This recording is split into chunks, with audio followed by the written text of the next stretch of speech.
Chemistry एक बहुत volatile subject है। अगर आप जरा सा भी लेजी हुए then it will get evaporated. तो आज मैं बात करने वाला हूं क्लास 12th बोर्ड, नीट और जेई के बच्चों से। देखिए, लगभग आधा साल जा चुका है और अभी हमारे पास टाइम बचा है। अगर इस टाइम को हमने वाइजली यूज कर लिया तो डेफिनेटली हमको एक फेवरेबल रिजल्ट देखने को मिल सकता है। आपको क्या करना है, देखिए, आपके पास स्कूल, कोचिंग, ट्यूशन के नोट्स आपके पास हैं ही।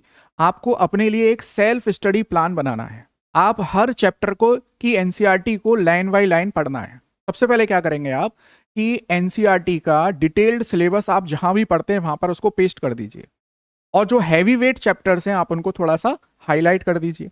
इससे क्या होगा कि आपके सामने आपका टारगेट रहेगा कि मेरे को इतना सारा सिलेबस पढ़ना है।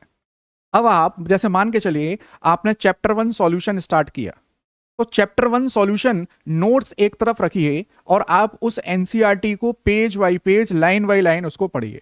और आपको क्या करना है, उस एनसीईआरटी की बुक में हर पेज पर एक ब्लैंक शीट को पेस्ट कर देना है। आपको स्टिकी नोट्स नहीं लगाने हैं।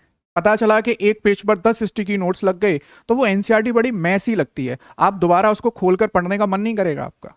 आपको एक ब्लैंक शीट पेस्ट करनी है और जो भी एक पेज में मान लीजिए 10 इंपॉर्टेंट पॉइंट निकल कर आ रहे हैं तो आप उनको वहीं पर नोट कर लीजिए। ठीक है, एक ये प्लान करना है आपको। और डेली आप 1 घंटे का प्लान बनाइए और 1 घंटे को आप 2 इंटरवल में बांटिए। आप 30-30 मिनट्स के 2 सेशन चलाइए। 30 मिनट्स पढ़िए, फिर थोड़ा सा ब्रेक लीजिए, फिर 30 मिनट्स पढ़िए और फिर थोड़ा सा ब्रेक लेकर आप कोई दूसरा सब्जेक्ट पढ़ सकते हैं। टाइमिंग आप अपने अनुसार रखिए, सुबह पढ़ना चाहते हैं, रात में पढ़ना चाहते हैं, कैसे भी पढ़ना चाहते हैं, वो आपका बॉडी टाइप है, आपके लिए जो भी कंफर्टेबल है आप वो करिए। लेकिन आपको डेली 1 आवर केमिस्ट्री पढ़नी ही है। आप देखेंगे कि जैसे आपने चैप्टर 1 लाइन बाय लाइन पढ़ लिया और आपके पास जो नोट्स थे आपने वो भी थोड़ा बहुत पढ़ा ही है जब से स्कूल स्टार्ट हुआ है, और एनसीईआरटी का एक शॉर्ट नोट्स आपके लिए तैयार हो रहे हैं। और जैसे ही आप एनसीईआरटी लाइन बाय लाइन पढ़ लें हर चैप्टर के लिए, तो अब आप क्या करेंगे, एनसीईआरटी एग्जाम्पलर से एमसीक्यू और असर्शन रीजन की प्रैक्टिस करेंगे। और जो क्वेश्चन आपसे नहीं बन रहा है, आप उस क्वेश्चन को जो ब्लैंक शीट हमने एनसीईआरटी में पेस्ट की है वहां आप उसको मेंशन कर देंगे। इस तरह से देखेंगे कि आपके पास हर चैप्टर के शॉर्ट नोट्स तैयार हो गए हैं और वो चैप्टर थॉरोली आपको तैयार हो गया है।